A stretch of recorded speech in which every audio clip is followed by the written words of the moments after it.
Minsan nang pinag-usapan sa social media dahil sa kanyang kakaibang move sa loob ng court. Pati ang long 4 points sa laro, siya rin daw ang pasimuno. Kilalanin natin ang tinaguriang Stephen Curry ng Pinas kasama si teammate Jomai Cabayaca. Dito lang yan sa Profiles.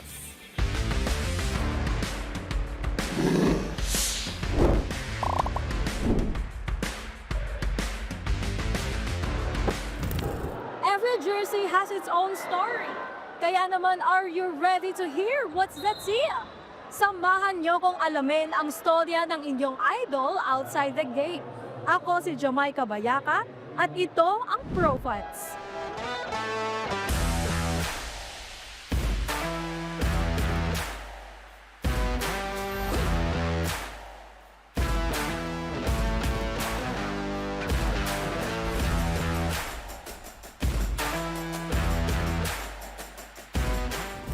Hello teammates! Ngayon ay makakasama natin ang Stephen Curry raw ng Pilipinas. Nako, excited na akong makilala to. Walang iba kundi si Mr. Longbam. Hello Mr. Longbam. First of all, kwentuhan mo naman po kami, ano ba yung ibig sabihin ng pangalang Mr. Longbam? Saan nagmula to? Paano nag-start? Kasi ito yung Mr. Longbam kasi nagsimula to sa commercial league lang namin dito sa may bandang Pasay. Kasi usually kasi ang ginagawa ko kasi may special na shot kasi na ginagawa ng isang player which is the long range. Kaya tinawag na Mr. Longbam. Kaya yun, nakita nila kasi na yun, malayo ako tumira. Tapos yun, sinabi nila, ay Longbam doon. Ito nagsimula. Sabi nga rin nila na ikaw daw nagpauso ng 4 points sa basketball. Wow. Yes, actually, yung regarding sa 4 points kasi, on my own opinion kasi talaga, hindi pa ginagawa kasi sa PBA, hindi pa ini-implement. Kaya ako naman sinabi na ako nagpasimula. Kasi hindi pa ipina-implement ng PBA yan, ginagawa ko na. Which is kasi bakit ko sinabi naman, na yun talaga range ko eh. Hindi naman ako masyado nagti 3 points, way beyond ako. Pero may nakapagsasabi rin na chamba lang daw yung ginagawa mong long shot. Anong masasabi mo sa mga nagsasabi nila? Then kung sinabi nilang chamba yun, then sila sumubok kung tingnan natin kung makakashoot sila ng ilan kaya ma-shoot nila no? First, speaking of long bomb, from your name Long, gaano ba kahaba ang pasensya ng isang Mr. Long Bomb? Actually yung pasensya ko mahaba pa naman. Kasi so far ngayon kasi natutunan ko sa PSL talaga paano magpalakas ng katawan kasi puro panggaan lang ginagawa sa akin. Yun naman kasi so far yun na naman. Pero pinipilit kong pahabain ang pasensya ko para hindi ako masuspend. Pero ito, kung ikaw pa pipiliin, Mr. Long Bomb o Snow Bomb? Long ba? Long Bomb ka rin. Pero may nakakapagsabi rin na ikaw daw yung Stephen Curry ng Pilipinas. Ano daw ang feeling na sinasabihan ka ng ganito? Okay nga. Actually, very thankful ako kasi na-compare ako kay Stephen Curry kasi syempre alam niya long range shooter din talaga siya. Pero alam naman natin sa NBA, marami rin naman long range shooter. Kagaya nila Damian Lillard, Trae Young, mga shooter din talaga sa mga long shots. Mr. Long Bomb, you're also a content creator aside from being a basketball player. Yes. So, tanong ko lang, ano yung pinaka-favorite content na na-upload mo in social media? Favorite content ko, siguro yung mga half-court shot ko na yun, nagba-viral lagi yun, always 1 million views. Yung way beyond half-court, tumitira ako. Kung merong isang artista or content creator na magiging partner mo at tatawaging Mrs. Long Bomb, may naiisip ka ba kung sino to? Mrs. Longbam. Content creator din.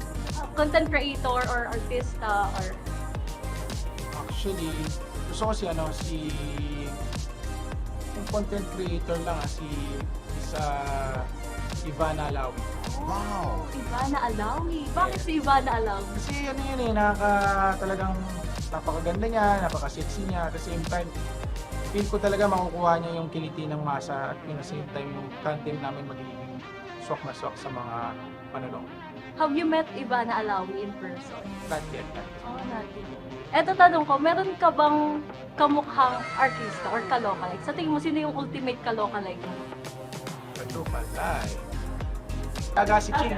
Yeah. Agassi Ching! Ayun, sabi nila kamukha ko daw yun. Si Agassi Ching, no? Okay. Pwede. Pero ito, balik basketball naman tayo. Meron ka palang career high na 177 points. Yes. Wow! So commercial league yun, pero semi-open. Pero anong sekreto mo? Paano mo na-achieve yung 177 points? Siguro talaga, siguro masasabi natin pinagbibigyan din talaga nila ako tumira ng tumira at the same time.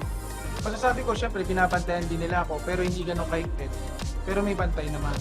Pero siguro, yun nga, strategy kasi nila usually is pinapatira nila ako, then if mas gusto nila kasi i-risk mas gusto nila i-risk na lang yung 3-point shooting ko kaysa maging open yung mga kasama ko.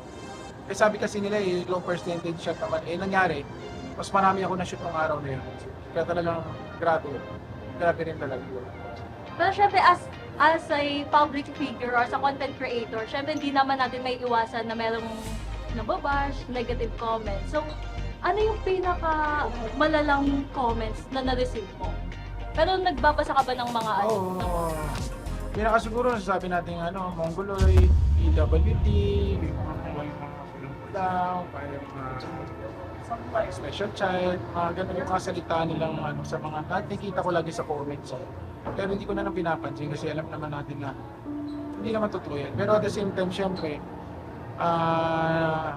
nakakasakit din sa mga part na may mga kapansanan. Yun yung parang huwag naman sana siyempre karoon silang mga nagkaroon. Pero ano masasabi mo sa mga nambabash sa Insta? Siguro lang sila, sana mag-isip muna sila bago sila magpato ng mga sinasabi. Think before you click, no? Pero dito, Mr. Longbang, meron akong na-prepare dito na mga mean comments. Okay lang ba nabasahin ko to? And tingnan natin kung anong reaction. Sige. Sige. Sabi ng isang netizen dito, nakascore ka lang sa ganyang mga laro, panlarong kinder, tapos kung makapagyabang akala mo. Siyempre, di ba nila naisip na content creator ako? Siyempre, part of that is the hype. Kailangan ko i-hype yun eh. Yun lang. Meron naman dito sabi, hinahamon ka. Nako, sabi dito, kahit hindi ako marunong mag-basketball, baka kapag nag-one-on-one tayo, hindi ka makascore sa akin. At hindi ka marunong mag-triple. Grabe naman yun. Yun naman lagi yung sinasabi na hindi marunong mag-triple, gano'n, para talo niyong one-on-one. Tingnan natin, subukan natin mag-one-on-one tayo. Pero pag nanalo ko titigilan nyo na yung pagbabash sa akin. Nako, eto naman, sabi ng isa dito, quit ka na lang po. Hirap manalo team nyo po kung ipapasok ka pa. Nag-a-adjust kasi sila sa iyo kapag nasa loob ka ng court. Actually, hindi naman mahirap mag-adjust sila sa akin kasi unang-una napakadali nga lang actually yung play para sa akin. Pero normally talaga, threat talaga ako sa loob. Wow. Kaya kung nilabas niyo ako, wala na. 'Di ba? Mas lalong magiging madali ang panalo ng kalaban. Kasi pag hanggat nandun ako, matatakot sila yung shooter sa loob. Wow. Meron pa nagsabi dito, mag-wrestling ka na lang kaya mas bagay pa sa'yo. Grabe naman kayo. Ano masasabi mo doon? Actually, yung mga bumabangga sa akin, yun yata yung ina-playan nila, hindi basketball. Kasi sila yung bangga ng bangga sa akin eh. Ako gusto ko lang naman maglaro. Pero bukod ba sa basketball, ano pa yung ibang alam mo sports? Bowling, billiards, badminton, mga. Grabe, very kapatado. Pero hindi naman talaga sobrang hilig, pero may alam lang, may knowledge ka tayo paano. Ito na last na Longbang, promote your social media pages, kung saan kayo pa-follow ng mga fans. What? Please like and subscribe, Mr. Longbang, and Longbang TV sa YouTube, and of course, Longbang Mabaren. Yun lang. Thank you. And that ends our sports chikahan for today. Nako, magkita-kita tayo sa next episode ng Profiles. Ako ulit si Jamaica Bayaw.